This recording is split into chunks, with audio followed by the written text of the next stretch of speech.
Hey y'all, welcome back to my channel. It's the humble Henry. I live in Atlanta. I make $87,000 a year, and I'm just here to share my personal finance journey with you. This video's main topic is why I give thousands of dollars every year to my church. So let's dive in. Not finger guns. Okay. The name of the game is tithing. So since I do make $87,000 a year, I usually will net between, I wish I knew the figure, let's say between $50,000 to $60,000 a year. So I give 10% of that money to my church. And this is kind of why. Tithing is a super important practice to me, and I've followed it pretty much since my first paycheck working at Tim Hortons back in high school. And three main reasons that I tithe. So the first reason, or actually, let me back up. Let's reverse it. I was raised in the church for the most part. I was raised in like two main different churches that really formed my relationship with Christianity. One, we had like an offering process that was very informal. And then at the second church, I learned more biblically about donating money. And so even today in Atlanta, I have this beautiful faith community, this beautiful church that I love. And they are also very diligent about like teaching people the biblical proper manner to give and what God asks us to do. So in this church, we learn about tithing, which is, like I said, giving the first 10% of your increase to God. Or actually, as we say at my church, you're really returning it, because we follow the belief that everything we get comes from God. And so when he asks us for 10%, you can't give somebody something that's really theirs. You're returning it, if that makes sense.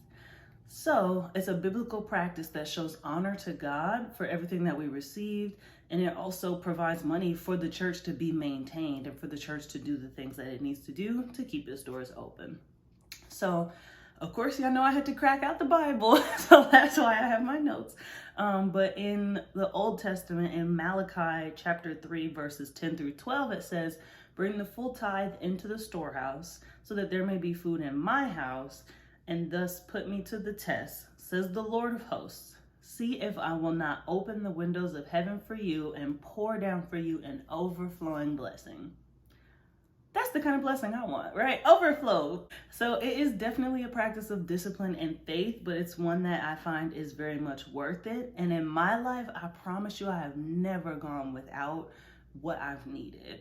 And of course, I believe that that's due to my faith and due to the diligence with which I give. And I can only speak to my life, and I can only speak to my relationship with Christ.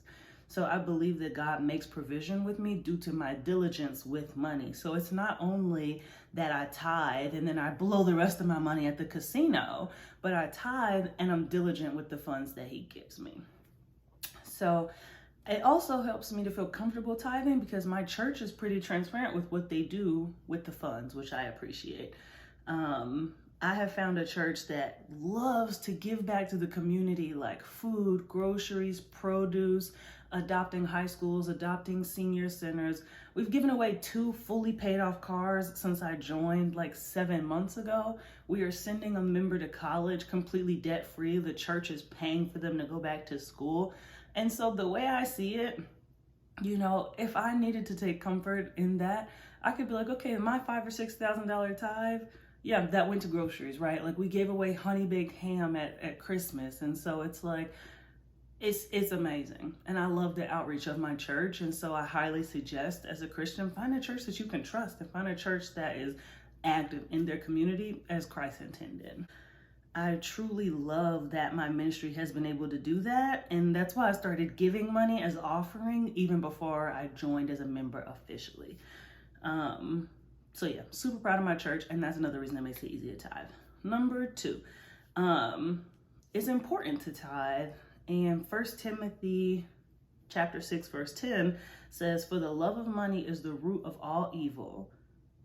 Not money is the root of evil. The love of money is the root of all evil, which while some coveted after, they have erred from the faith and pierced themselves through with many sorrows.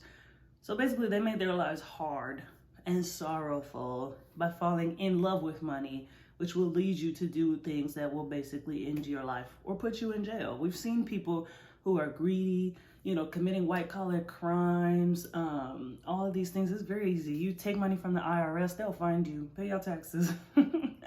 So if I ever get to a point where I'm receiving income and I can't fathom giving away 10% and keeping the 90, to me, that indicates like I might have fallen in love with money. And I pray that I never see the day. So for me, when I get paid, it's instant. The first thing I do is take the 10% and put it back into the storehouse. I take that 10% and I give it back to my church. That's a practice that I believe Christians should, feel comfortable doing. And God will bless you. God will bless you. And so number one that I find is easy to give is because God requires it. Number two that I tithe is that the love of money is the root of all evil. And so this practice helps me to keep my relationship with money in balance. And number three reason why I tithe is because, as I mentioned earlier, I don't go without. I believe that tithing has caused me to be blessed. I am 27 years old. I'm completely debt free. I can afford to live on my own. I can afford to go on vacation and do the things I love. And while, yes, there are still things I desire, and I'm not a multi-millionaire at this point, I live a life of extreme comfort, and I thank God for that. I really do thank God for that. Things have not been given to me. I don't come from money. Like, I come from a true middle-class family. My parents never had a combined income while I was growing up, probably of over 150, 170K combined income. And by God's grace, I'll be making that on my own in my 30s or 40s. And so truly I've come from a modest background. And so like the blessings that I have, it's not just handouts. And so that's kind of what I was trying to say. Is right. Like there are certain things that you can try to account for. Like, well, I'm very smart and I showed up every day and I did what I was supposed to do. That might account for 1 or 2 raises, but 3, honey, I'm blessed. I'm blessed. So I truly thank God. So that really is the sentiment that I wanted to share about tithing, because in every payday breakdown, you will find me taking out money for tithes. In every single payday breakdown, even when I get my tax return, right? So I mentioned tithing on that 5 and 6K of my net income. If I get increase from my tax refund, which is money that I didn't pay on out of my net pay, I'm gonna tithe on my tax refund, right? If I find $20 on the ground, I promise you I'm cash apping the church $2. Like, it's really that deep for me. So that is just something that I wanted to share. And at the end of the day, it's what works for the humble Henry. I'm not like putting anything on anybody else. This is a practice that I fully plan to continue. And so there's even this notion too that the rich and wealthy don't ever spend their money. And that rich people are tight with their money, but like ultra rich, I won't even say ultra rich. There are many, many millionaires and many people with money, and you can read about this and research it, that make charitable donations. And as a future wealthy woman, that's going to be the very same practice that I follow. So let me go ahead and start now. And I do that with my tithe. And I also find things to donate outside of my tithes, but that's neither here nor there. You'll see it in the payday breakdowns. You'll see it throughout the year with the other things that I share. So I hope you enjoyed this video. I hope you possibly learned something. I hope I was not too preachy. I was like, I want to tell the people what I got to say, but I don't want to be too preachy, too churchy, but I just pray that it finds the right ears. So I hope y'all enjoyed my video about what is tithing and why does the humble Henry tithe. This is just a little bit of information to provide clarity into my financial status and the financial transparency that I always aspire to give. So thanks again for watching, and there'll be more videos and content coming for you very soon. Have a good one. Bye.